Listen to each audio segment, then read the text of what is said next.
Hello and welcome to Spy Hard's podcast, where your hosts go deep undercover into the world of spy movies to decipher which films make the knock list. But remember, this information is strictly for your ears only. I'm Agent Scott. And I'm Cam the Provocateur, and Scott, don't put your faith in me. You'll be disappointed. I've learned that many years ago. It's the lesson that just keeps on having to be learned. Yeah, I keep coming back for more, somehow. I don't know why. I really should learn not to trust you. You should have a tattoo on the back of your head that just says, doesn't learn. I do have it on the back of my head. That's why I keep forgetting it, because I don't see it all the time. You're always trying to angle a mirror. And it's like, nerd. It's all backwards, and it doesn't make any sense. And it's like a hand mirror, and you keep hitting yourself in the side of the head with it. Okay, now you're making me sound like I'm a bit I'm lacking in cognitive skills. Hey, you said it, not me. Oh, this is Spy Hard's podcast after all. You never know. And speaking of things you often get on Spy Hard's podcast, it's been a couple of weeks since we've done this, but I think it's time to induct a new Spy Hard's Die Hard. Now, Cam, for those who don't know, what's a Spy Hard's Die Hard? A Spy Hard's Die Hard is someone who leaves a 5-star review for us on Apple Podcasts and then tells us what they love about Spy Hards and tells the world as well. We then read that review on the show and give them a top secret code name. Exactly. Well put, Cam. And I'm hoping those linguistic skills are going to come in handy in just a moment, because one thing we said very early on is as long as if the review is 5 stars, we'll read anything. And someone has set us a challenge. That someone is Monty over on Twitter, going by the username of Chikes18 on Apple Podcasts in Great Britain. And she said she will leave us a 5-star review if Cam reads it out in a Scottish accent. She is, of course, Scottish as well. And she even wrote it in a proper sounding, phonetically sounding Scottish. So I have set this challenge to Cam. He is currently sweating bullets, but I think he's going to give it a go for us. Okay, so the headline on this review is, Who can save Princess Juliet? Held captive by the evil Count Lorca. Who can save the city? Who? That's a good lead-in. That's easy, though, Cam. That's not the challenge. That's the easy part. Okay. This is the best podcast for nae only Bond aficionados bit and lovers of the spy genre. I have the best guests and bring up some movie info. Even I didn't ken about. And I pride myself on knowing P.O. picture trivia. Make this picture part of your usual podcast listening routine. Scott is dying. We went through so many different countries in one paragraph. We were in Texas. We were in Australia. I've never seen anything like that. You have a genuine skill. I took us on a trip around the world. It was a trip, all right. People know who've listened to this show for a long time. I cannot do accents to save my life, as proven in this moment. And usually, if I can do some sort of voice or whatever, it's because I listen to it and mimic it back. And so that was what I've got. But I've got the translation. This is the best podcast for not only Bond aficionados, but also lovers of the spy genre. They always have the best guests on and bring up some movie info even I didn't know about. And I pride myself on knowing every piece of film trivia. Make this podcast part of your usual podcast listening routine. Thank you very much, Monty. Although, why am I thanking you now that I think about it, after you made me go through that recital there? Well, if you've made it this far into the podcast, which is all of about 3 minutes, I congratulate you on that. Thank you, Monty, for that review. Thank you for showing us all a side of Cam we never thought we'd see. He's usually the cool, calm, reserved one. I'm the one who makes a fool of himself. So it's nice to see there's a little bit of a switcheroo going on.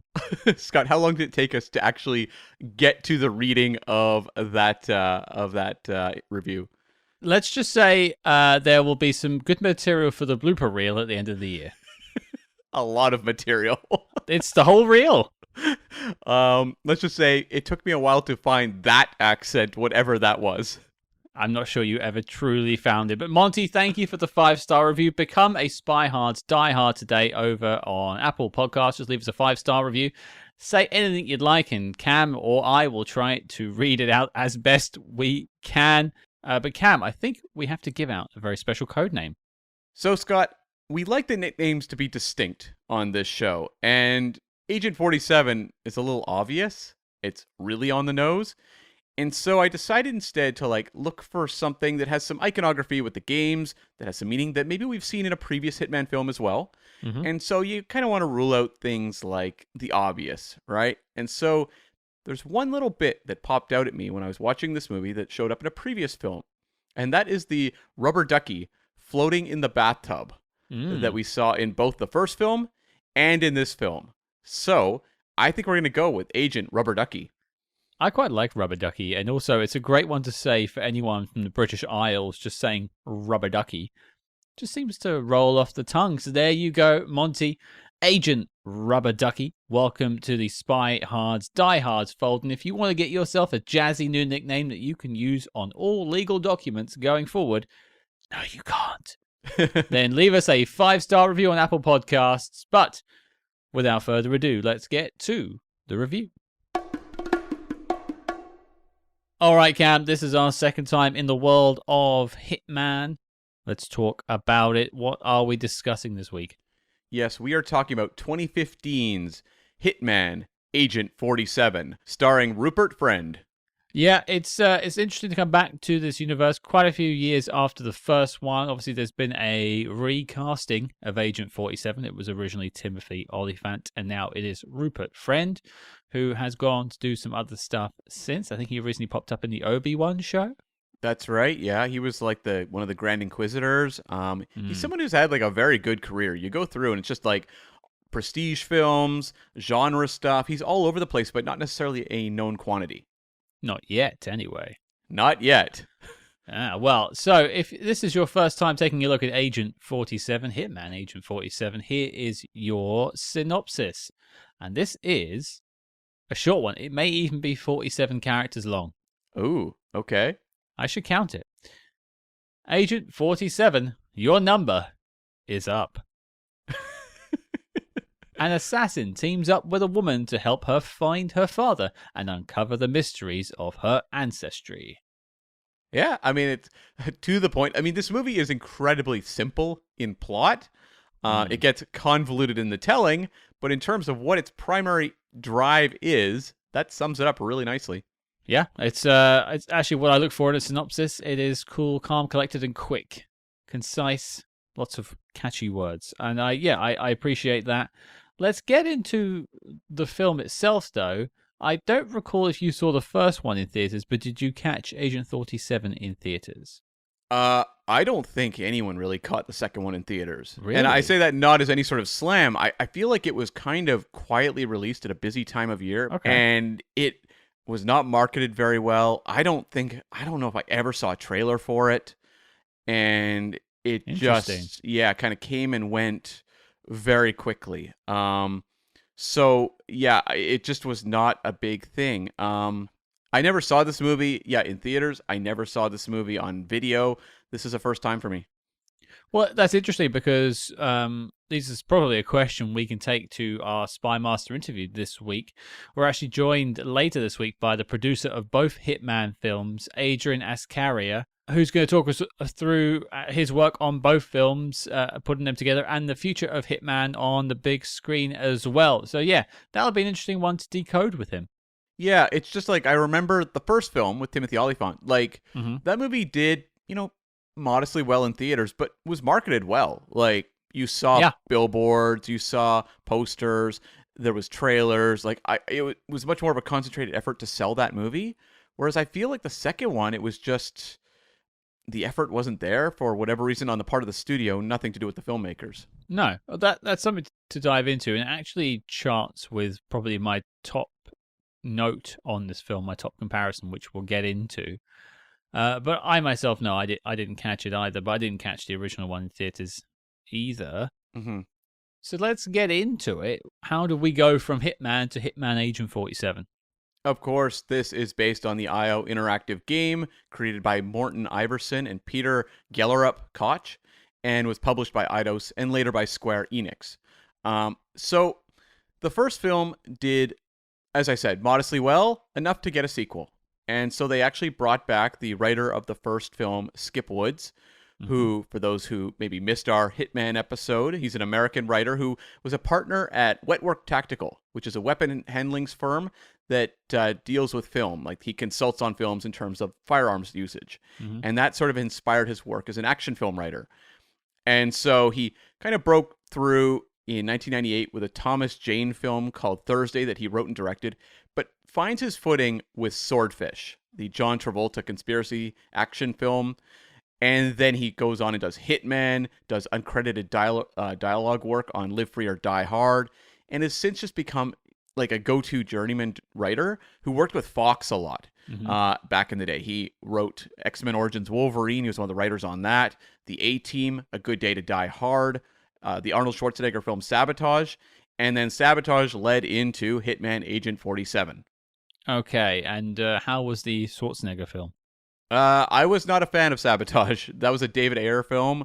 I actually have a review of it out there on the Arniegeddon podcast. Well, there you go, folks. A little bit of synergy. Go and check out some old school Cam coverage on the Arniegeddon podcast and see if he can sabotage himself. That's right, yes. And Sabotage was one of Arnold's comeback attempts because he put out like The Last Stand, and then there was like Sabotage, and these movies just did not click with audiences. And Arnold would run back to Dark Fate and do the Terminator film that didn't do well either. And since then, where has he been on the big screen, Scott? He hasn't, I think, is the answer to that question. He's too busy doing that Netflix show, that awful Netflix spy show. Exactly, yes. So the less said about Arnold's current career trajectory, the better. There was also a second writer on this film, and that is Michael Finch, who had his first major credit co-writing 2010's Predators for Robert Rodriguez, who was the producer of that film. I'm a big fan, actually, of Predators. I think it's a lot of fun. And then his follow-up was 2014's The November Man, starring Pierce Brosnan, which we will tackle on the show in the future. And that was his lead-in to Hitman Agent 47. And we, of course, had the director of that film, Roger Donaldson, on in the past as well. So if you want a little bit of November Man coverage, go back and find that one in the archives. That's right. Yeah, I totally forgot that he directed November Man because, here's a secret, I haven't seen The November Man, and I'm actually waiting for our episode on the podcast. Yeah, I had seen it, so I sort of covered the questions in that part of the interview. Yeah, it's a interesting follow-up. It's almost like a fifth Brosnan Bond film in many ways. Quality, iffy quality to one side. It's definitely kind of like the Bond pulled out of retirement to train someone up, pass the baton, that sort of thing. Is it sort of like the Bond film you would expect after Die Another Day? No, it's far more grounded than that. Okay, good to know. Yeah, it's far more of a Casino Royale than it is a Die Another Day. Okay. So, Michael Finch, in the wake of, like, Agent 47, has gone on and done some things. Like, he did a couple films with WWE, like action films starring Edge and Kane. He also wrote 2017's American Assassin, which we'll tackle in the future. Oh, yeah. And also was a writer on John Wick, Chapter 4. So there's a little bit of a John Wick connection with this week's movie. So there's one of them. It's not the only one either. There's a few of them, yeah. Yeah, there's a few. That is one of them. And he's also currently one of the writers attached to the Highlander remake that Chad Stahelski is going to direct. And it's going to star Henry Cavill if it comes together. How long has that one been in gestation for? Well, there's been several Highlander attempts, but this is the most serious one, I think, where it feels like there's actually pieces in place for it to happen. Whereas in the past, it was always like, it's in development with this director, it's going to happen. Whereas there's actually an actor attached. Chad Stahelski's obviously coming off of John Wick Chapter 4, so he can probably get what he wants made to a certain degree. Yeah, sure. Okay. Well, I'd be interested to see what they do with that in 2024 or 5 or 6. Yeah. So we'll see, but I wouldn't bet against this one the way I would have bet against some of the previous Highlander announcements. Okay. Yeah. And so this movie was directed by Aleksander Bach, who was a Polish director, and he'd graduated from Germany's Dusseldorf Institute for Music and Media, and from there had gone and made a handful of Chinese and Japanese music videos. He also went into the commercial industry and worked with clients like the International Red Cross and Mercedes-Benz. and kind of built his name in that arena. Mm-hmm. This was his feature film debut, and he was brought over to direct the film. There's a section of this movie that looks like a car commercial, and I'm like, oh, okay, I can see what they liked in his work. And to date, this is his only major credit outside of writing and producing a couple shorts. Interesting. I think there's a bit of a story there somewhere. Yeah. I'm not sure what that story could be, Scott. There are many theories, I'm sure, but it could have just been he didn't like what big budget movie making is. It would not surprise me if this was not a good experience. Yeah, I could see that. Yeah. A lot of different takes, a lot of different people pulling in different directions, for sure. Well, the director of the first Hitman did not have a good experience on that one. Mm. So there was a lot of studio interference and whatnot. So, I mean, that could have been the case here as well. We don't really know. We'll find out. We'll find out. Okay. Yeah. So in February 2013, they cast the lead of this film, and it was Paul Walker. Oh. And oh. Yeah. And it was expected that he would shoot this film once he'd wrapped up promotional duties on Fast and Furious 6. However, in November of that year, he was killed in a car accident, as we well know. And so filming had not started or anything, but they had to go into a recast situation. And so Rupert Friend was brought in on January 2014. Wow. That's a very late in the game pivot. Paul Walker in this role. That's interesting. It feels to me more in keeping with Timothy Olyphant. It's a recognizable actor that you're kind of hanging the film on. Whereas like Rupert Friend, I remember when they put the movie out, I was like, who?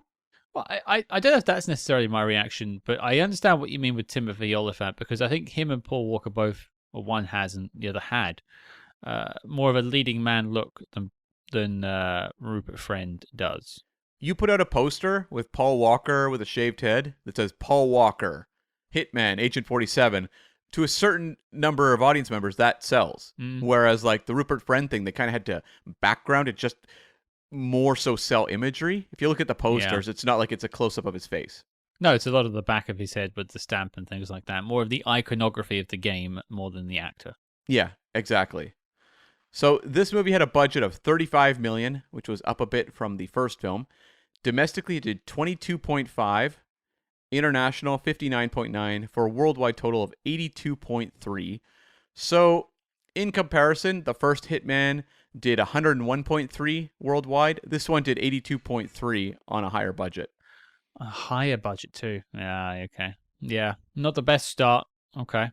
Yeah, the first one had a budget of 24 million. This one was just over 10 million more. And this one's coming out way after sort of the DVD boom has happened. Whereas I think the first Hitman could have relied on DVDs a bit more.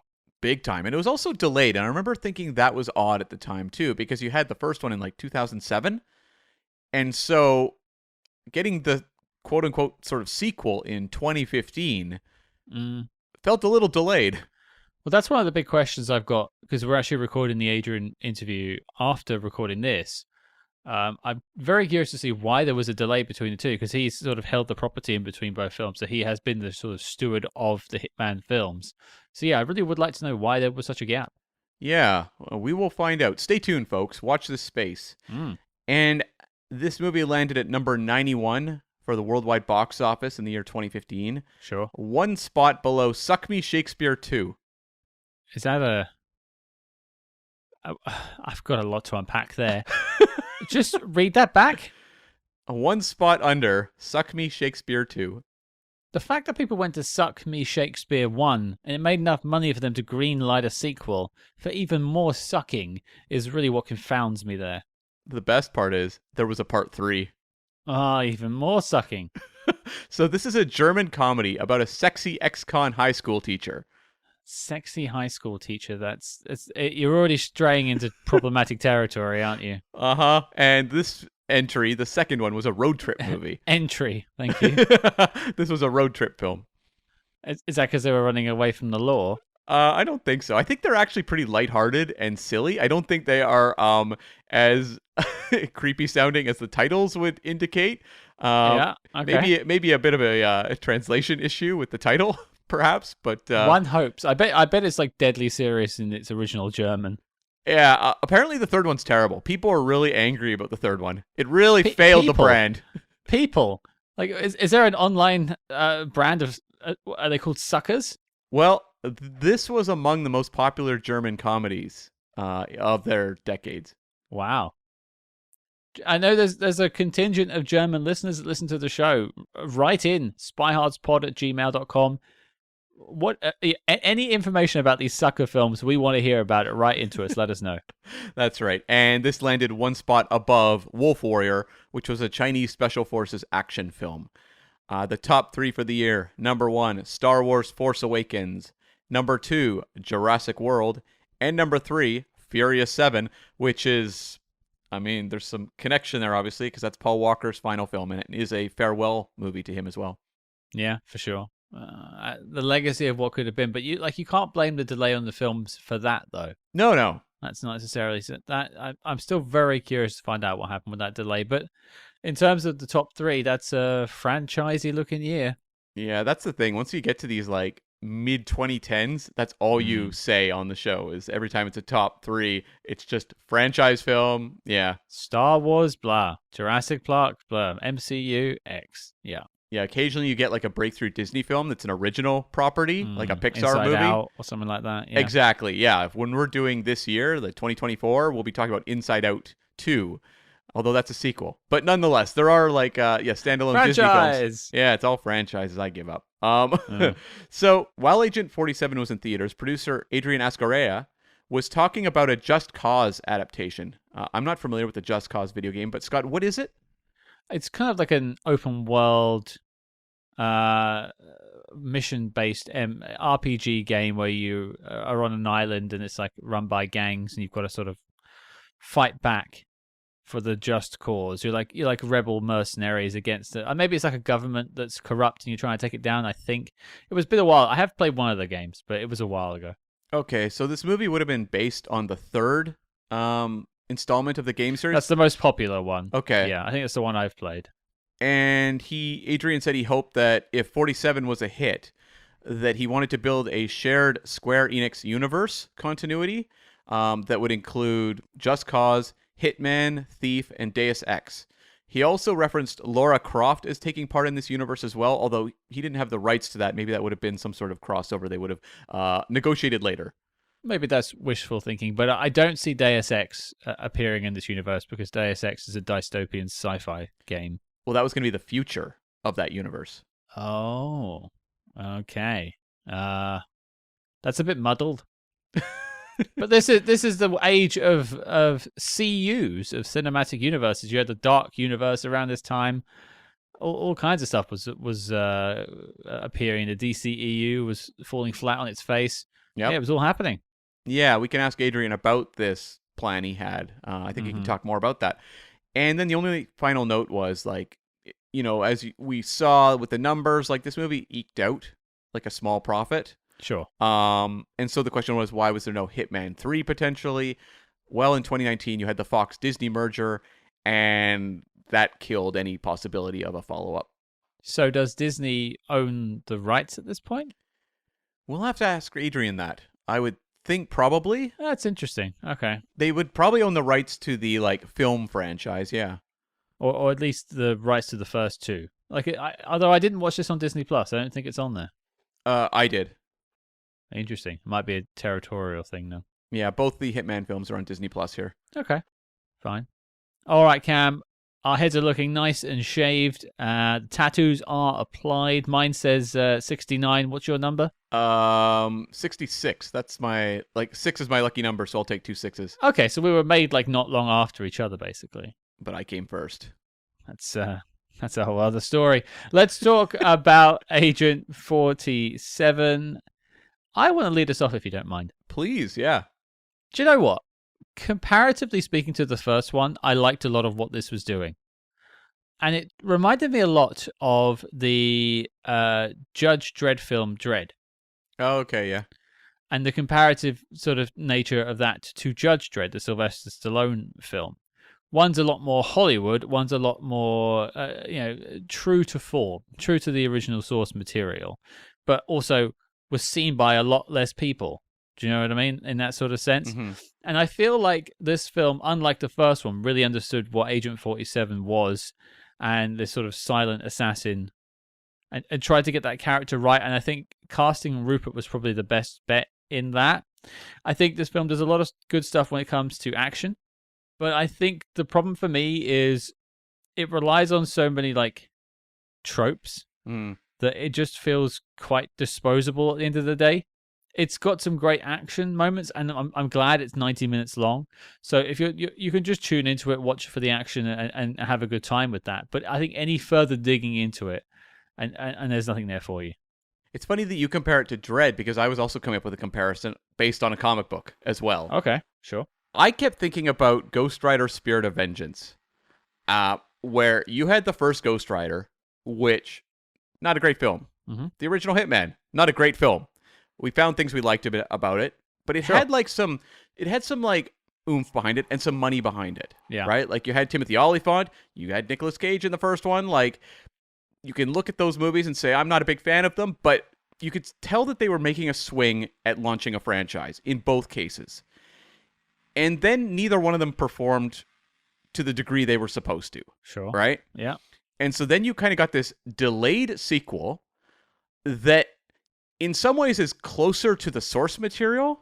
Yeah. But it also feels smaller and cheaper. Mm-hmm. And a lot of the cast feels like kind of a step down from what you had the first time. You know, you look at Ghost Rider 1 and you've got like Eva Mendes as the female lead. And, you know, here you have, you know, no offense to the actor whatsoever, but you've got Hannah Ware, who I'm not even familiar with, really. And that kind of goes down the line. I remember Ghost Rider Spirit of Vengeance. The villains in the original were Wes Bentley and Peter Fonda. In the sequel, it was Johnny Whitlock, who, again, capable actor, but not exactly a name. No, who was the right word there? As in, I don't know who that is. Who? Right? Exactly. The one thing they both have in common, though, Ciarán Hinds pops up in both Ghost Rider Spirit of Vengeance and also in Hitman Agent 47. And both Spirit of Vengeance and this film try to win fans over, I think, by going a little crazier. Mm-hmm. This movie is much gorier than the first film. For sure. They are throwing in some really over-the-top gonzo death scenes and people getting ground up and blood being spit everywhere.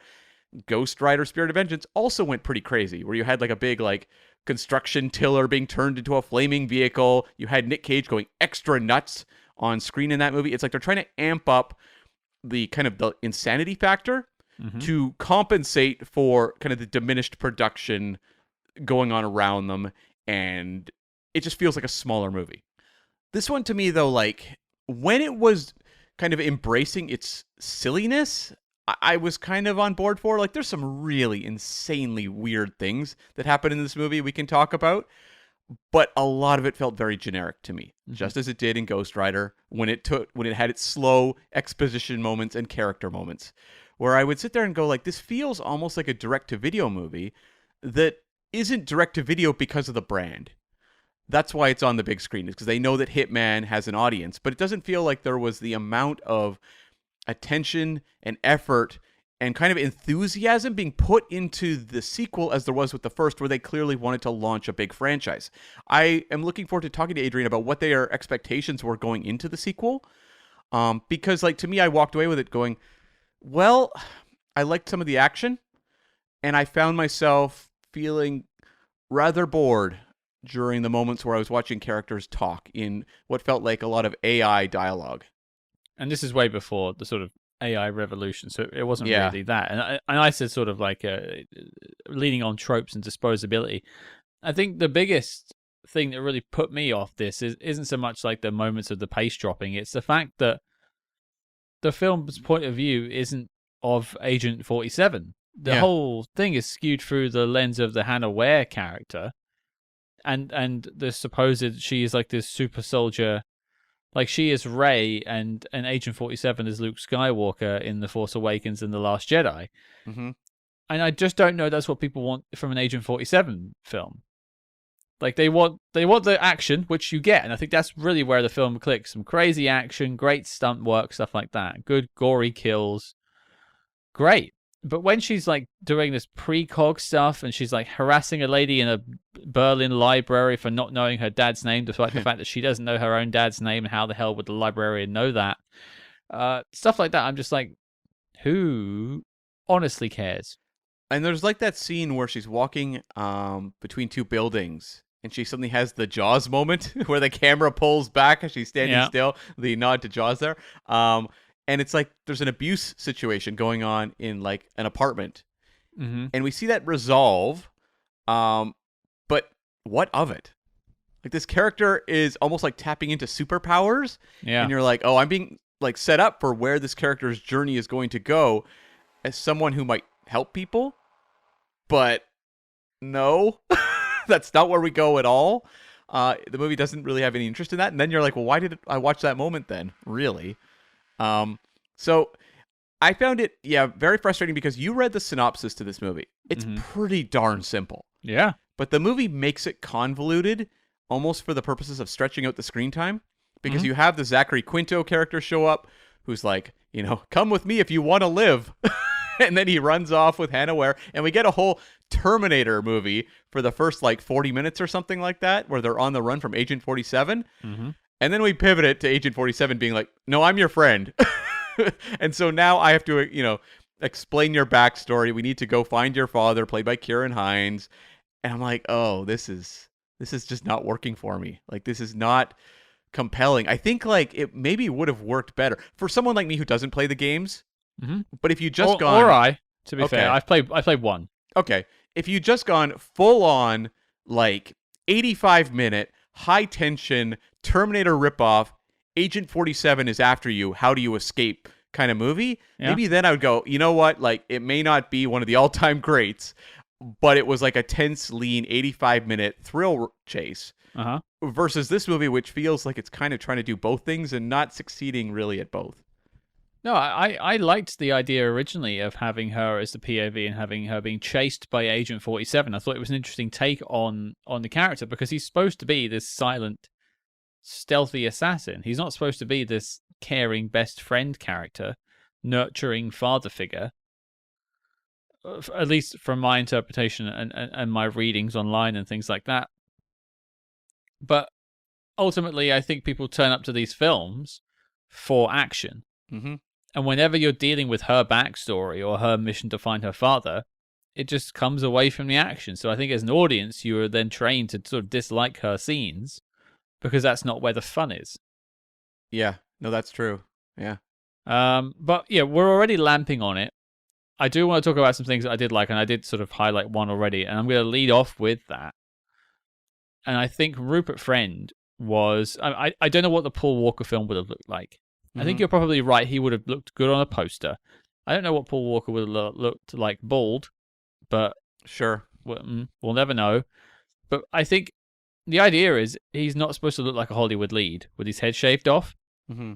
He is a super soldier, basically, born in a lab and raised in the lab. And I don't think he's meant to be handsome or particularly charming looking to win over people. So casting Rupert Friend, sorry, that's not meant to be an indictment on Rupert Friend's looks. But I think that's great casting because he isn't trying to imbue the character with this like swagger or charm. He's like, no, I'm a cold-blooded assassin and I'm going to play him as such. Well, like Rupert Friend has had a good career, as I said, but he's not a movie star. No. He's someone that's a very reliable character actor, and it is because he can kind of, hop between various things. And here he feels almost anonymous to the benefit of the character, right? Like you would not spot this guy necessarily walking through a hotel lobby the way you would Timothy Olyphant, who stood out like a sore thumb. Mm-hmm. He just has a little too much of that leading man swagger, whereas like Rupert Friend feels like he's almost like invisible in a room, which is saying something considering he's wearing like a black suit, red tie, shaved head with a barcode in the back. Like that is not a guy who should blend in at all. But I did notice they refine the barcode a little more to be less obvious than the first film. Probably a smart choice. It's more like it's an indentation, like a branding as opposed to a tattoo. Yeah. Yeah. So I think if you're going to use him as sort of more as like a just action, kind of deliverer, it works. What I noticed though was that in the first film, maybe to the annoyance of video game fans, I'm not sure, but like it spent time exploring him as a character. Yeah. And, how he got to where he was, who he is internally. We had the scenes of him like reading magazines about like how to pick up women and things like that. And this movie has almost no time for that. So it was actually almost annoying to me when you had a scene of her being like, can you feel love? And he just gives like a blank stare. And I'm like, why are we doing this? Like, this movie doesn't care about this. So like, let's just skip it. Well, I love the idea you posed about him being sort of a Terminator character and just coming after them. Mhm. Like that for me is really, I think, what could have been great. And I think back to a game, again, I know you've not played Resident Evil 3 Nemesis, where you're being chased by a monster for the entire game. And you do eventually learn why he's chasing you, and that's it. And sort of maybe his origins a little bit, but ultimately, the fun is in the chase. Mm. And like how he can get to you and the things he can do when he gets you and the fear it invokes. And so I feel like that would have been a better position to come at this from. But back to sort of Rupert's performance as Agent 47, I just love that he sort of approaches it without that Hollywood glamour, like you say. Like he doesn't need to imbue it with any of these sorts of like action hero, leading man characteristics. He is just playing it as the cold-blooded assassin. And I think that's aimed at game fans, and I hope that they were happy with it. Well, there's the Jaws shot, which I mentioned earlier. It wouldn't surprise me if they basically told him, you're a shark. You just move forward, you attack, and you keep on going. And there's no time for sentimentality. You do not focus on outside elements. You just move forward, target to target. And I think that does come across in the performance. Yeah. What about you? Something you liked? I think the action by Chad Stahelski and David Leitch is, it's not always well edited, but when it is pulled off, it's pretty fun. And these two, obviously have gone on to be very successful directors. Stahelski has overseen the John Wick franchise, and the two of them co-directed the first John Wick, but since then David Leitch has gone on and done, Deadpool 2, Hobbs and Shaw, The Fall Guy. He's Atomic Blonde as well. So they both had great careers, and both of them revolutionized action. And so it's interesting going back to this movie, which, as I said, it was not well received at the time or well attended, but you can kind of see the DNA as to where they were going to go. And you can see a lot of that sort of earlier steps into what John Wick action would be and how it would evolve. And there's a fight, for example, in a hotel room, and I wasn't crazy about the editing of the sequence, but you could see that the way they were staging it and why these guys then go off and make the John Wick films and other action films themselves and are like, now we get to call the shots. We get to see the finished product beginning to end and why they've changed the face of action. Yeah, I really like the opening sequence where he assassinates one of the guys that works at the syndicate. And there's a whole escape sequence as he's shooting a bunch of people on the way down. There is something about this I'll get to in the dislikes, but in terms of staging action, I thought it was really quite good. And seeing all those bodies drop and hitting the railings on the way down is always satisfying.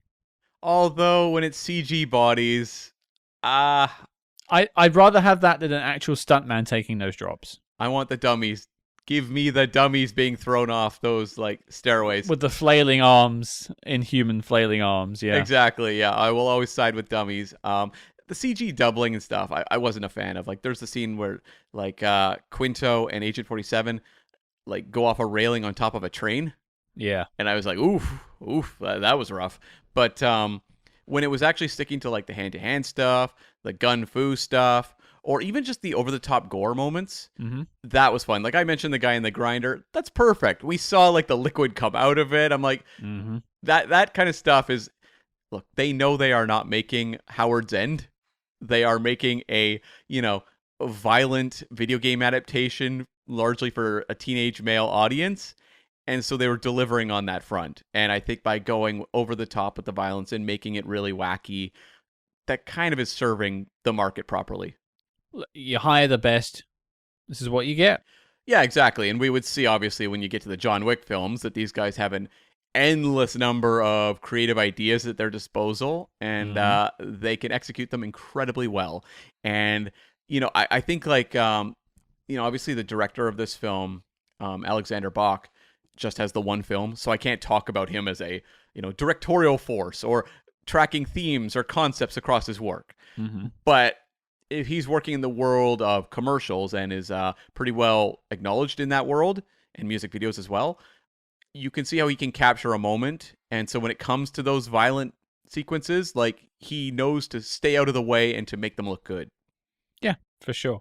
But the only other thing I've got in terms of likes is there's some great location work in Berlin and specifically Singapore. I had that too. Yeah. Yeah, some really stunning places they visited and shot on location. There's a really nice garden they do a walkway shot over, and a little bit of a shootout there. It's just sort of like, yeah, you wouldn't get that anywhere else unless you shot that on location. I enjoyed the Berlin stuff because I was just there last September, and so when they were going to like Alexanderplatz train station, I'm like, oh, cool, I was there. There wasn't a lot of other locations I recognized there, but it was still just cool just to feel the vibe of it again. Mm-hmm. And I've never been to Singapore, but when they were on that big walkway overlooking like the entire city, that was a beautiful location. Yeah, it does make you want to go there, that old travel log thing. You hear that, folks? Start subscribing to that Patreon so Scott and I can go to Singapore and recreate scenes from Agent 47. That's all you really want from a Patreon, really, isn't it? Just to send us on holidays. Maybe it's to get rid of us. Oh, okay, that's true. They want to send us into like the Spy Hard's equivalent of witness relocation? Yeah, get these guys out of here. They can't podcast from Singapore. We interrupt this program to bring you a special report. Red alert, Spy Hards, we are shaking things up over on the Patreon page. That's right, we are launching an exclusive new show where we tackle the exploits of the small screen's greatest secret agents, like Jack Bauer, George Smiley, and beyond. And don't forget, every month you also get 2 Agents in the Field episodes where we decode the adventures of your favorite spy actors in their biggest non-spy movies. But Cam, tell the people what we have coming up next. Commence your roaring, folks, because we are going to time travel back to 1998 and tackle the wannabe blockbuster Godzilla, directed by Roland Emmerich and starring Matthew Broderick and Jean Reno. Why was this film so radioactive at the box office? We are going to investigate.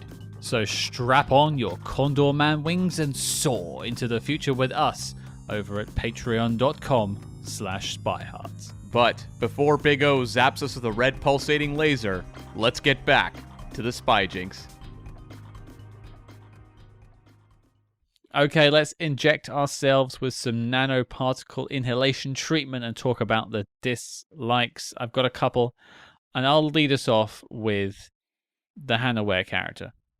Yeah. She's gone on to do some other stuff. I haven't really seen much of her other work, so I can't speak to that.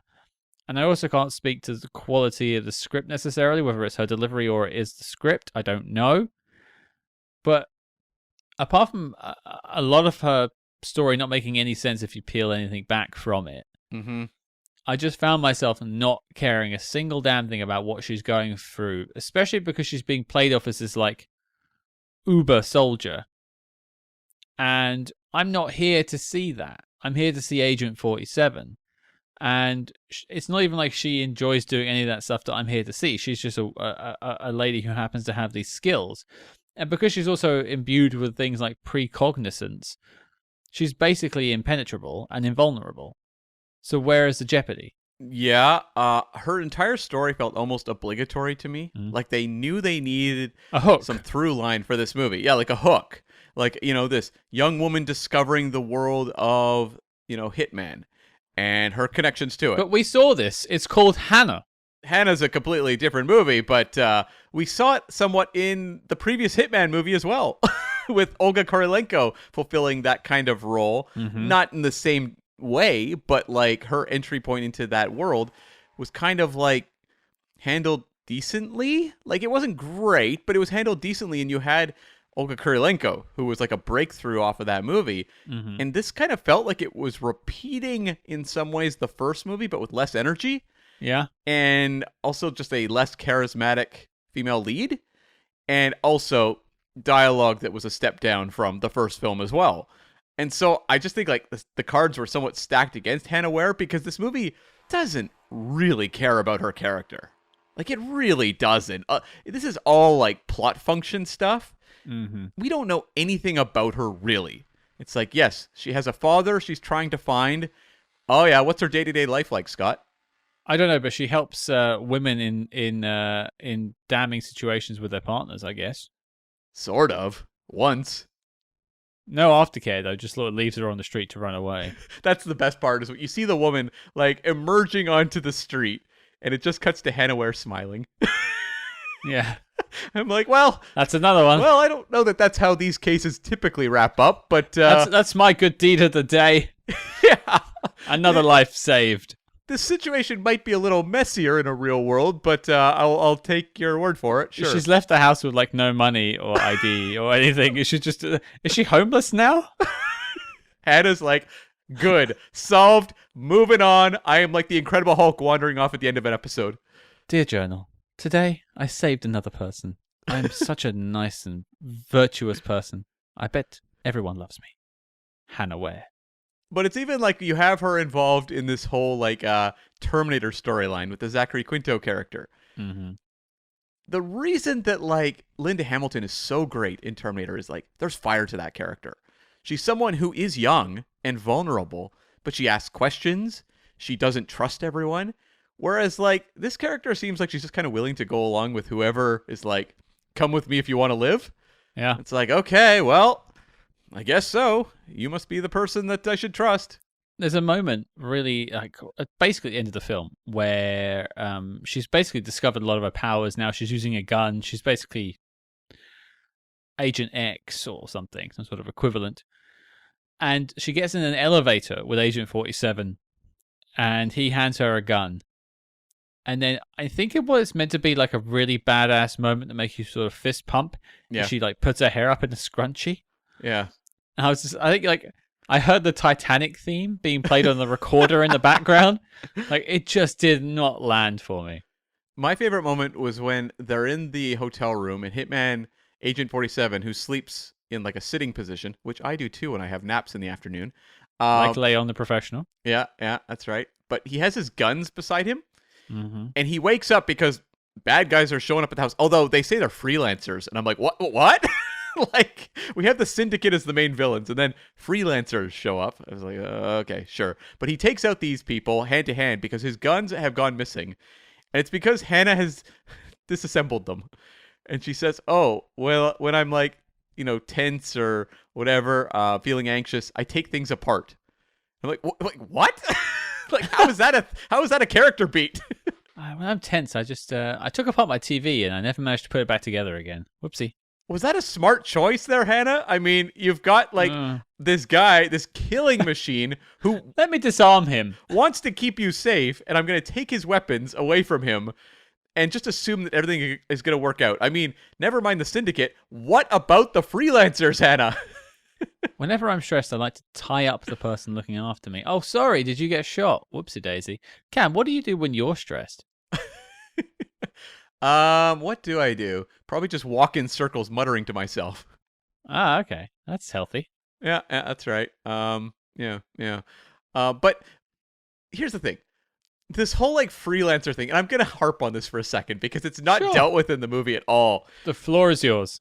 This feels to me like something that maybe Stahelski was like, you know what? That's a good concept. I can do a lot more with this. And so when you get to the John Wick films and he's on the run and they're like, okay, every like freelance hitman out there, track down John Wick. They do way more with this because you do have, the main villain organization in John Wick, but it's the freelancers that also add the danger to the overall story. And I feel like Stahelski may have watched this movie and been like, yeah, I think I could do more with this. I didn't really read too much into that scene, I have to say. I was obsessed with it. Apparently, you are a freelancer now. It does feel like it's sort of a precursor to like the High Table and stuff like that, like building towards a bigger universe, like world building of the Hitman universe. It does. Like you can see how, I mean, John Wick isn't all originality. Like it's drawing from all these various sources, anime and action films, martial arts films, all this sort of stuff. But like you can see how the elements that are in this movie are just fleshed out better later on. Yeah. No, I totally get that. What about you, a dislike? Well, the storytelling of this movie is a mess. And it's taking something that's very simple and making it very, like, unnecessarily complicated. And I just didn't understand why. It wants me to care about the discovery of Ciarán Hinds. Ciarán Hinds, God bless him. I've seen him give incredible performances. You know, I saw him in Belfast and was like, what a performance. He's great in Game of Thrones. He's wonderful in so many things. But I tend to find he shows up in these, like, genre fare, sort of lower budgeted genre fare, and he does not raise the material. Like, he feels like he's kind of taking cash grab jobs. And I've seen him in several of these. I mentioned Ghost Rider Spirit of Vengeance earlier, but there's other films like that. You know, his vocal work in the DC Extended Universe as Steppenwolf. All of it just feels like, I'm just here, you know, I'll do the job and get out. And if you're going to build up to, like, the discovery of Ciarán Hinds in this movie, give me something. And there are so many actors who, if you plug them into this type of movie, they know that maybe this isn't going to be one of the sterling entries on their filmography, but you're getting personality. It's very rare, for example, you'd see Samuel L. Jackson just kind of, you know, sleepwalk through a movie. But there's just, like, no payoff to any of the complicated and often confusing goings-ons in this movie. We have Thomas Kretschmann sitting at a CG desk for extended periods of time, doing something or other. When it all comes together, you go, like, really? That was it? Why did we make this so confusing? Well, there's actually no payoff for her finding her father. No, none whatsoever. Yeah, she doesn't, like, learn anything in the process, apart from maybe the fact that she was born to be a Hitman super soldier, I guess. Yeah, and that's ultimately using Ciarán Hinds' exposition, yeah. But Agent 47 already knows that. I know. Yeah. Yeah. I understand they're putting obstacles in the way, like Zach Quinto and stuff. You have to have some baddies. I'm not saying anyone's putting in their best performances here. I think Rupert Friend is doing a good job. I don't think anyone else is really raising the bar. And I think these films are opportunities, you're right, for character actors to come in and, like, just have fun. Yeah. Go, like, imagine, I'm not saying you should do this, but, like, imagine Sam Rockwell as the father. Right. I mean, okay, I wouldn't do it, but he'd have a little dance and it would be weird. And you'd remember the character. Nick Cage shows up. Sure. Like, Nick Cage knows this is not, you know, Moonstruck. No. Or adaptation. But he's going to show up, read it, and be like, okay, how do I make these lines sing to the best of my ability? And, yeah. Like, you watch him in, like, Kick-Ass. Oh, yeah. Like, that's not a great role by any stretch of the imagination, and he gets killed towards the end of the film anyway. But he imbues that dad with a bunch of weirdness, and you remember that character. Well, even, like, Jim Carrey in Kick-Ass 2. Yeah. No one, you know, who looks at Kick-Ass 2 on paper thinks it's going to be good. It's like Matthew Vaughn's gone, the entire, like, writing team is gone. Like, what are you really getting for Kick-Ass 2? But no one told that to Jim Carrey, who shows up and gives an incredible supporting performance. And you want some of that here somewhere. And it doesn't even have to be Ciarán Hinds. We're pointing the finger at Ciarán Hinds because he's kind of the really established pro in the team. Yeah. But, like, Thomas Kretschmann is not an interesting villain either. He's not, like, having any real fun with it. He's painted by numbers. Yeah. He could be the villain in a Taken film, and it would be the same thing. Yeah, like, just totally forgettable. Spends most of the movie sitting at a desk, which to me, it's like, okay, if I'm an actor, I'm sitting at a CG desk for, like, how many scenes? I better make this interesting, because if I'm just sitting here, like, reading out exposition, like, oof, the energy just deflates. Yeah, it's not the best, and I think they struggle to find a reason to do an Agent 47 story. I think that's probably part of the complication here, is we want to have a Hitman film, but how do we have a Hitman film? Because we tried to do one last time where he's saving someone, and people didn't necessarily like that. Mm-hmm.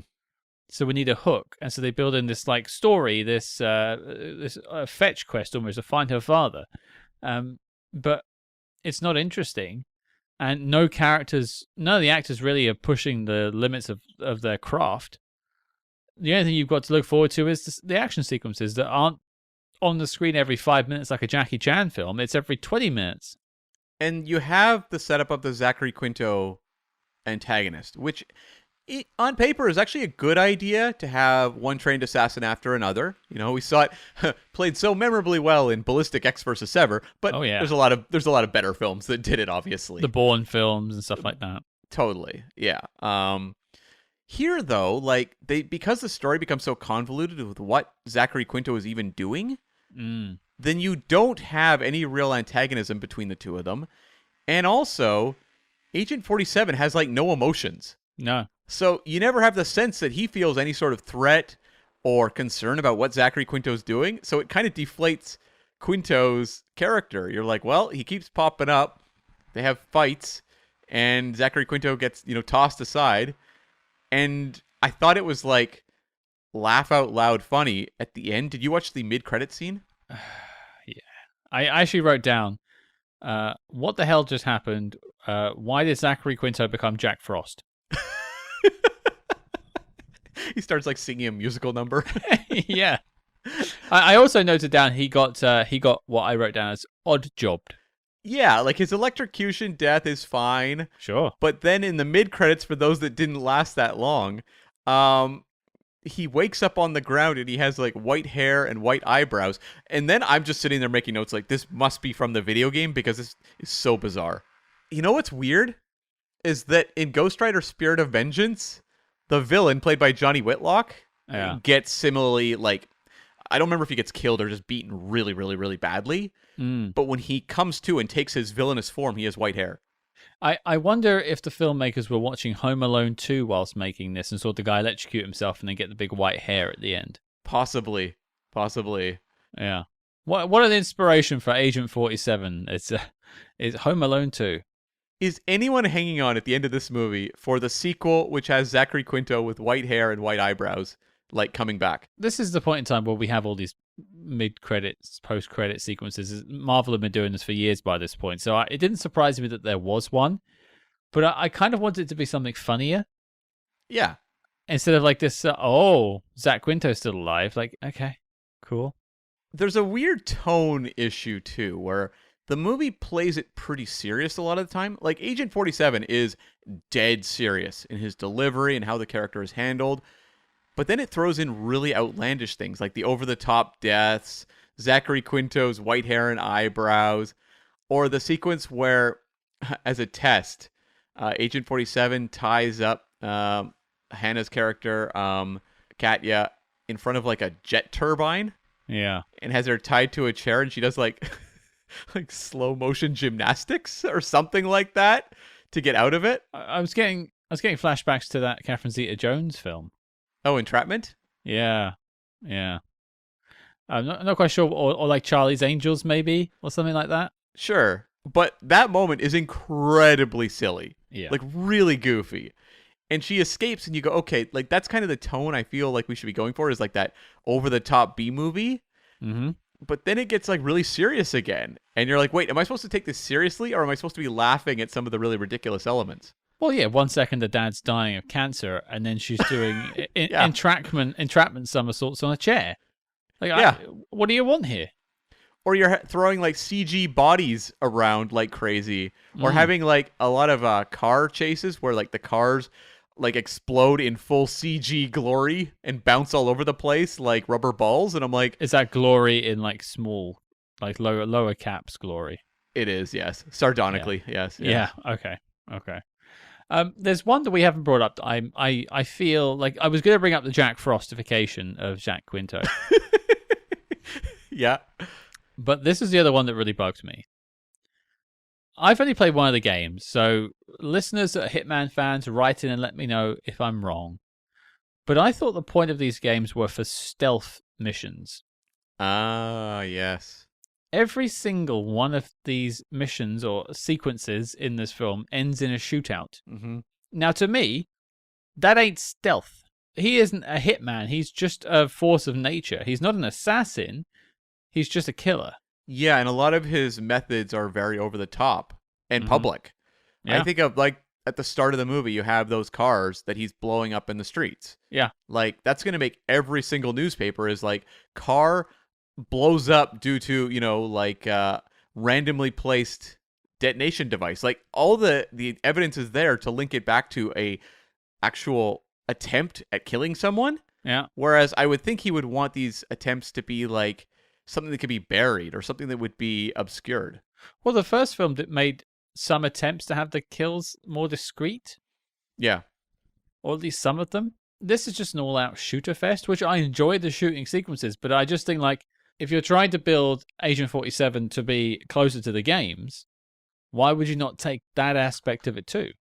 Well, it kind of goes back to that tone thing where he's very serious, but then like a lot of the action scenes, they want to like go really like gun fu, which is like inherently flashy. There's nothing subtle about it because it's a lot of unnecessary moves. Like this character would not do this in these situations. He would want to take the quickest possible route he could to kill someone versus putting on like a martial arts display. You could kind of see why like John Wick perfected this kind of concept. Sure. It makes sense in that world, whereas here it's kind of like walking the line between two worlds, and it doesn't really make sense. Now, can you tell me, or can anyone tell me, was it supposed to be a big revelation when another Agent 47, who I think is Agent 48, Yes. walks out of the elevator at the end of the film? Okay, let's track this back. Okay. Because, like, we find out that he has two targets, right? Uh-huh. And it is the Kretschmann character, the villain there, and who is the other one? I don't remember. I don't remember if it was Ciarán Hinds. The assumption was that it was Ciarán Hinds, I think, and Katya, but it wasn't. And we were told that they were sending an asset after Agent 47. Yeah. They did not say who the asset was. I think we assume it's Zachary Quinto through the movie. Mm-hmm. I think that asset was Agent 48 showing up at the very end. My question is why? They wanted the big reveal of the clone showing up at the end, but it doesn't really lead to anything. It leads to the two of them just lifting up their guns and the screen kind of freezing as they shoot him down. Again, this is one of those things where my lack of game knowledge isn't helping us. Maybe that is a thing from the games. Maybe there are multiple Agent 47s that all look the same, and that's a nod to the games, and some people watching it went like, oh, cool, that's a nod to Hitman something or other. But as a viewer that hasn't got that built-in knowledge, it's genuinely just a wasted moment. It doesn't mean anything, because the guy walks out and it's more confusing. Yeah. Like, are there clones in this world? What's the ramifications of that? I don't understand. Yeah, I don't know, because, like, the whole movie's about reopening the agent program, but they're not... Yeah. I guess there are clones, because we find out, like, Katya... Well, I mean, Katya and also Agent 47 were genetically altered, so I guess it makes sense that there are clones, but... But we're having to make these leaps ourselves, we're not being... it's not even like a show, don't tell sort of thing. They're just doing something randomly. It's kind of the problem with a lot of video game movies, too, is they expect these movies to just primarily play to, like, the video game fans. Like, they leave a lot of things for video game fans to go, oh, I know what that means, whereas the average person goes, like, what the hell just happened? Uh-huh. I remember, Mortal Kombat, which I was a big fan of in 95. Like, that was a beloved movie for me. Sure. But I remember a story my friend Tony told me, co-host of Armageddon, actually, about going to that movie with his father. Mm-hmm. And there's the part where Johnny Cage drops the autographed photo after he's killed Scorpion. And it says, to my biggest fan, Johnny Cage. And to Tony, this was wonderful. This was the friendship fatality from Mortal Kombat 2. And his dad was like, what the hell just happened? Mm-hmm. Like, what? This doesn't make any sense. Why was he dropping an autograph photo? And it was like, oh, right. Like, this is just being sold to video game fans. It doesn't make sense to the average viewer who doesn't know this universe. And I often feel that's the case with video game movies. I had a friend, Gabe, who was a big gamer, like obsessed over... I'm sure he's played Hitman to death in all these games. That was his world, was video games. Sure. He couldn't stand most of these movies. He'd be like, they're taking the games and doing them in a way that is not as enjoyable. I would rather just play the games. Mm-hmm. And so I often feel like, maybe this movie, I don't know, I didn't play the game, but other video game movies around this time period too, it's like, they are bending over backwards to just work in fan service for video game fans, who ultimately are like, I'm not really into this movie, I'd rather play the game. Well, there's a difference between, like, an Easter egg, like the rubber duck in the bath, Yeah. to having a full-on 3 minutes put aside for this. Yeah. And I just don't know what the justification is. And maybe I'll ask Adrian about it. I'd be curious to know why that sort of made its way in. And I always think about the Resident Evil films as just like the absolute pits when it comes to video game adaptations. Just some of the worst stuff I've ever seen. The sequels. As a guy who's played, I mean, I don't even like the first one, much at all. I like bits of it, and I like Apocalypse, a couple of bits of it too. But that's because I know the game so well. So when it tries to do things or take characters from the games, I'm sitting there taking notes, Right. and like comparing stuff. And comparison is like the death of creativity, or whatever that saying is. And so yeah, I just don't think it serves the film to do anything like that. And yeah, so it's a duality in my head, because some of the weird lunatic choices this film makes I actually quite enjoy. Mm-hmm. Like, I laughed at the Jack Frost thing. I laughed. Yeah. Like, what was that? I don't know. I laughed at some of the kills, things like that. But that just whole like Agent 48 thing just seemed nonsensical. I'd rather they just got on the elevator and left the building, or like just fade to black from there. I don't know what it added to the film. But yeah, do you have any more dislikes for us? Yeah, I mean, I've mentioned it, but the CG, it's terrible. Yeah. And they didn't have a big budget. So in that case, I'm like, why are you like putting money into CG that doesn't work? Because it just pulls me out of the movie every single time. And this is not like, I don't know, 2002, which was like the era of bad CG. In 2015, there's still wonky stuff going on. But we're how many years into the Marvel universe at this point? And I'm not always a big fan of the Marvel CG, but it ain't this bad. Ever. No, not even at this worst moment. I don't think it was this bad. No, like there's really atrocious CG. And that's why like I thought often of like straight to video action movies, which will throw in a CG moment and they don't have the money or the resources to do it properly. And you go like, oof, oof, why did you do that? It just pulls you completely out of the film. And I'm trying to think of like what the worst case was in this movie. The two guys landing on the train was pretty bad, but those car explosions were also really jarring. But I don't necessarily I can point out the shoddy CG, but I don't necessarily begrudge the film for it because of the budget. Like, I don't think they had the money to pull off what they wanted to pull off. But maybe don't do that then. Sure. Come up with something you can do practically that will just sell better. You don't need two action figures bouncing off the top of a CG train. Yeah. I had to laugh too. I was reading a interview with Zachary Quinto on this movie. Oh no. He did a lot of press for this. Really? I was like impressed with him. Yeah, it was like all these interviews with him and people are like, you know, how did you find the deep-rooted meaning of your character and stuff like that? And I'm like, oh, this poor actor. But he's talking about like how they did a ton of their own stunts. And I read that before I watched the movie. And I said, oh, okay, Zachary Quinto and Rupert Friend must have like done a lot of the fight scenes together. And then I watched the movie and I can see visible like stunt doubles. I can see CG going on. And I'm like, okay, Zachary, you may want to pull back on that one a bit. Well, you know, Zach Quinto's having a bit of a tough time recently, especially when it comes to brunch. And it's funny because I actually watched this as part of a double feature because earlier in the night I went and saw Star Trek 2009 with the Vancouver Symphony Orchestra doing the score. Wow. And came immediately home and turned on Agent 47 and I was like, Zachary Quinto, I've seen you at the highs. ... And then I saw you in Agent 47. Yeah. Yeah, okay, well, let's get to any final notes. I've got a couple of bits and bobs. What do you have for us? Sexy night swimming. Yay! Also, just more gratuitous nudity for some reason. The first film had Olga Kurylenko, but she was a sex worker, so you could kind of like somehow spin that off, although it wasn't by her choice. So there's also that side of it too. But this, like, you have Hannah Ware in the shower for some reason. Like, why? That is entirely just trying to like titillate teenage male audiences. Yeah, maybe we should just be looking at this through like a teenage male audience eyes and just be like, wow, guns. It would be a very short review. But like, yeah, it's like I had to laugh at like her, like she was topless, right? When she was swimming. I think so. It looked like it anyway. There's no actual nudity. I mean, Cam's playing it like straight there. He's actually like watched that scene several times in slow mo, trying to find a little bit of her Agent 47, if you know what I mean.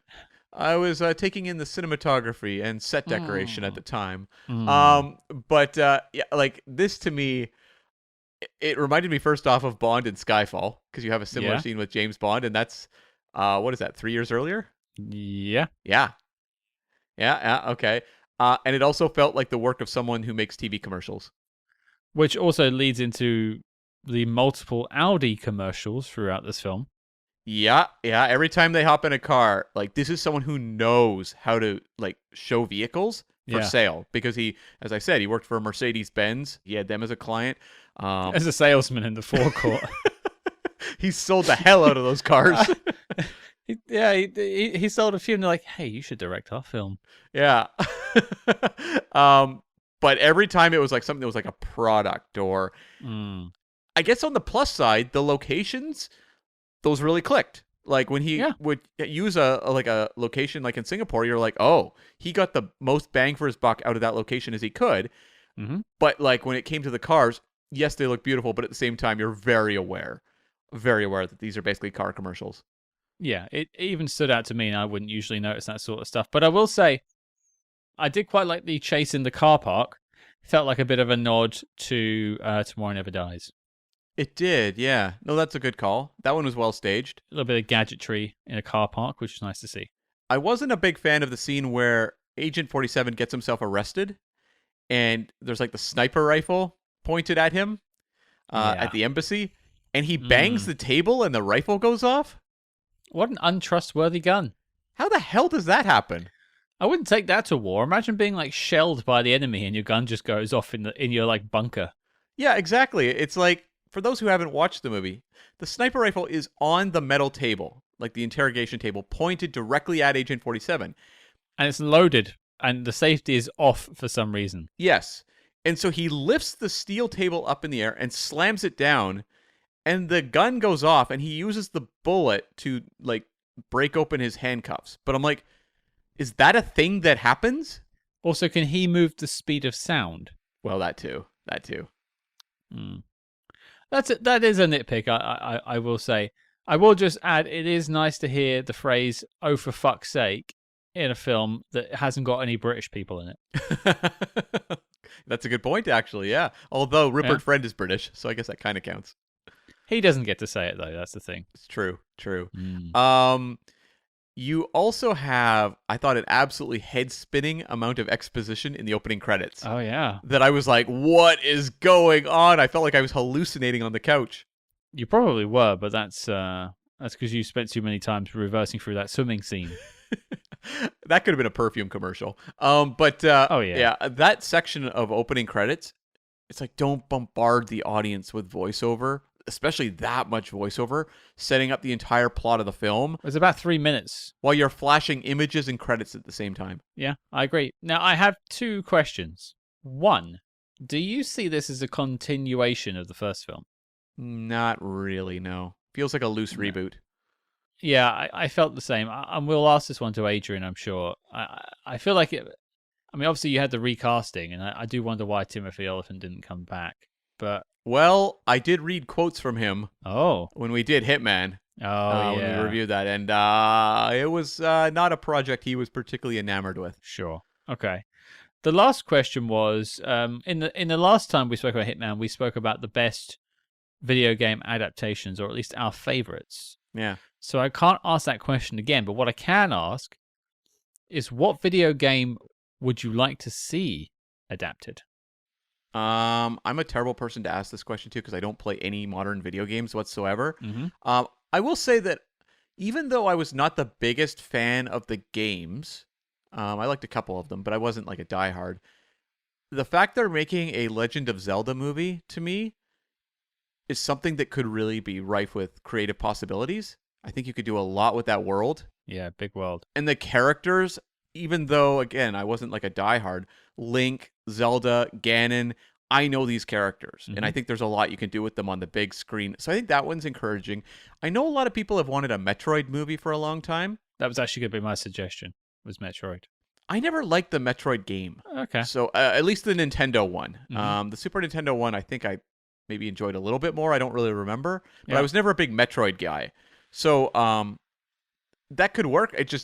I would need to see the proof of that one on the screen. It has legs for sure. I mean, I've always said I think Halo would make a good film. Yeah. I know Paramount have made a television show from it, and I've watched a bit of it, and it's awful. There was a moment in time when Peter Jackson was going to do a Halo film, and that did have me excited.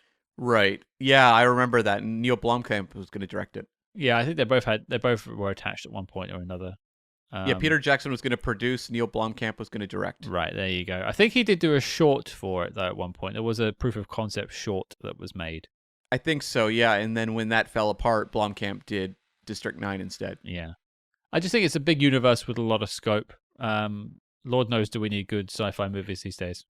Yeah, like I think there's a lot of potential in video games. It's just that like the bar for them is so low. There's been so few of them that you've had hits. Super Mario Brothers was a massive hit recently, but it wasn't very good. It wasn't for us. It was for kids. Yeah, but I mean, I watch a lot of kids movies, and most kids movies are better than that. Like, Sure. I can watch most Disney or Pixar movies, and they hit a higher bar than the Super Mario Brothers movie, which felt like a commercial. It's like all you have to do is deliver one where I go like, holy crap, that movie was great, and not a great video game adaptation, a great movie. Yeah. And we haven't really gotten there yet. No, I mean, there's plenty of video games to choose from. I still think there's a good Resident Evil adaptation out there somewhere that's just never happened. But that Welcome to Raccoon City certainly wasn't one. I don't watch Last of Us, the TV show. Well, I know worth it. people love it. So like that, clearly they're capable of adapting video games into satisfying storytelling in a different medium. Yeah. It's just when it comes to, 2-hour motion pictures, we haven't seen it yet. Well, the one I think the ultimate answer really should be Metal Gear Solid. Okay. It is. I mean, it's like one of the best stealth tactical spy games ever made. Mm-hmm. I mean, the subsequent sequels have varying degrees of success. Snake Eater is a good game. But yeah, that first one is so cinematic in itself. It's almost a movie. And I just think like it would translate really well. But there's a lot of rights issues with the Metal Gear games now. But I think that one is, in our lifetimes, you'll see a Metal Gear Solid film. Yeah, okay. That's one. There's like several big name ones where you're like, this is going to happen at some point. Yeah. It's just a matter of when. But I feel like they don't try a lot of times with the movies. Like you see the trailer for Assassin's Creed and you know that like we're not exactly swinging for the fences with it. It felt like the last one, to the best of my memory, I may be forgetting something, but like where they really were trying was Prince of Persia, because they put so much money into that movie. They did. They were like, we are going to make like $150 million blockbuster. We've got Jake Gyllenhaal as the star, questionable casting, but like that movie was not good. But you could see that they were like, we have named director, we have a lot of money. This is a summer release. And I feel like since then, most of them wind up as these kind of mid-budget, released in the quieter times of year kind of movies. Well, I think a lot of studios just think they're for gamers, not for general audiences, and there's not a lot of proof that there's contrary to that. Super Mario Bros. I don't think is a good example. I will say the Tomb Raider movie, the first one with Angelina Jolie, was a bit of a hit, and I think did have some sort of grander appeal to mass audiences. Great pull. The first two Tomb Raiders, they were really trying as well. Yeah. Yeah. The second, actually, I said the second one they tried too. I just think they made less money on the second one, so we never had a third. Yeah, the first one was not well liked, and so the second one, which I haven't seen since it first hit home video, but like it, Same. Yeah, it just did not perform at the box office, and a lot of that was likely just how people felt about the first. Yeah, for sure. But there you go. That is that. Let's get to the knock list. The first film, Hitman itself, didn't make the knock list. Could Agent 47 fare better? Probably not from the last hour of conversation. But Cam, I'll throw it to you for a Hail Mary. No. This is not a knock list movie. I found things to appreciate more so in the first Hitman movie. Mm-hmm. And this one, I just was like, okay, like, I know that if you ask me about what happened in this movie, like a year from now, I'm going to have nothing for you. Yeah, I get that. I mean, for me, there are things I also enjoyed about this film. It wasn't a waste of 90 minutes. I was actually happy that it was 90 minutes long. I think if they tried to stretch this to 120 minutes, I think it would have really outstayed its welcome. I think Robert Friend does a good job with the Hitman character, and he was the right person, really, ultimately, to play that character. I just think the film around him wasn't quite up to his level. I think if the action is worse, I'm considering the disavowed list. I think if the action is worse, and if Rupert Friend didn't pull it off for me. Mm-hmm. Mm-hmm. So yeah, I don't think I want to pull out the slide whistle for this one. I think it is fine. I think for like people who like B action movies, who like video game adaptations. This isn't the worst video game adaptation I've ever seen by a long stretch. There's things to enjoy. If you like the Hitman games, you probably will enjoy a lot of this film, to be fair as well. I think too, like Stahelski and Leach, just seeing them, create action scenes, not necessarily with free reign they would have later, but just seeing them pull off some of these concepts earlier in their careers is interesting. Yeah, for sure. But there you go, folks. 2 no's. Hitman Agent 47 is not making the knock list. The dossier on the film is complete and filed as classified. And that was a wrap on the Hitman series for us. If you're going to ask me how I'd rank them, it would be Hitman followed by Hitman Agent 47. Yeah, to me, that's the only ranking. Yeah. I'd be interested to hear what you guys think. Do you think Hitman Agent 47 is a better film? Let us know. The question goes to you, Sir Cameron. What are we tackling next time on the show? There is a big, splashy new spy film on Netflix, and we are not going to delay.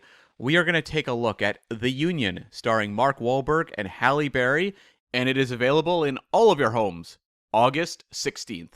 And this podcast will be available for you next week. Your mission, should you choose to accept it, is to join us as we take a look at Mark Wahlberg's The Union.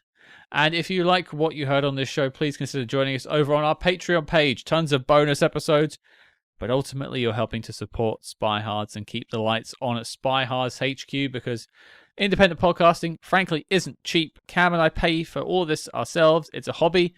And anything you can help contribute towards that really just makes it a little bit easier for us, so we can spend more time on working on great content and interviews for you. And I forgot to mention, make sure you join us later this week as we sit down with the producer of the first Hitman film and this film, Mr. Adrian Ascaria, as he takes us through the Hitman journey. Plus, he's got some stories about some other spy films he's working on too, and maybe even a mention of Mr. Remo Williams. And don't forget to follow us discreetly on social media at SpyHards. That's SPYHARDS on Facebook, Twitter, and Instagram. But until next week, folks, Cam and I are grabbing our rubber duckies and hopping into the bath.